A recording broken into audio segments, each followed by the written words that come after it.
Ayan, gawa naman tayo ngayon ng beef mami na may pagka-ramen style ang dating. Pansin nyo yung kulay dilaw na yun? Nilagyan ko kasi ng kaunting food coloring para mas magmukhang masarap. Pero optional naman yan, kahit huwag nyo nang lagyan.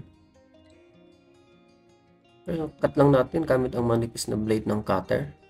Mas madali kasi siyang maluto, at the same time mas maganda pa yung presentation. Lalo na pag sinuserve natin sa mga kainan. Yan, pagkatapos natin i-cut, kailangan natin lagyan ng konting harina para hindi siya magdikit-dikit. Bisikan lang natin ng paunti-unti.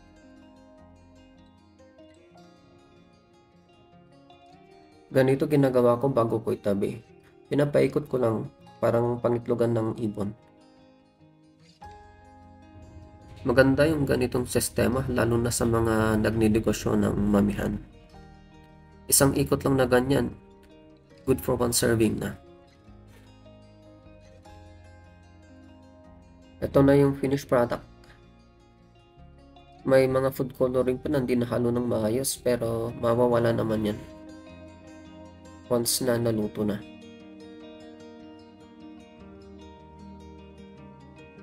Habang nagpapakulo ako ng tubig kung saan natin iluluto yung noodles natin, mag-i-slice naman ako ng repolyo tsaka oyster mushroom. Manipis na slice lang.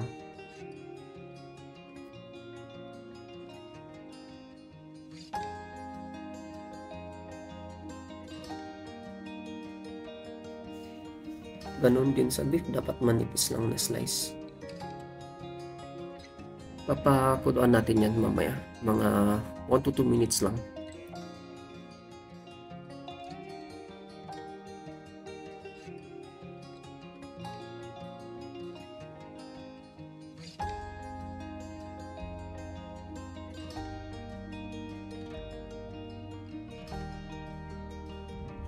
Lagay lang natin yung beef tsaka mushroom sa strainer bago natin siya pakuluan.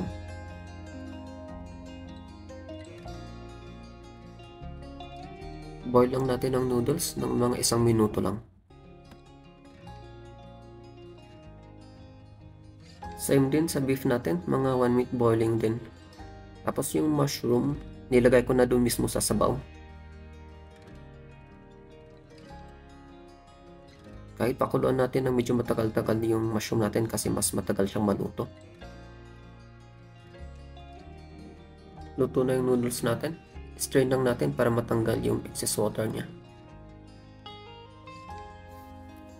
Niluto ko na kanina tong sabaw.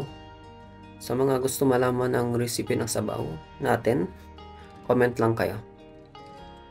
So, sabaw muna bago natin lagay yung noodles natin.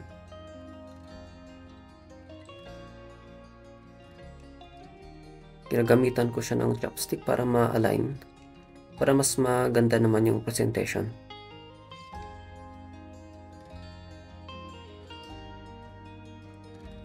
Lagay na natin yung mga toppings, beef tsaka mushroom,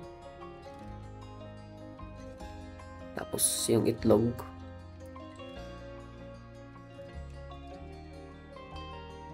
tapos yung manipis na slice na repolyo.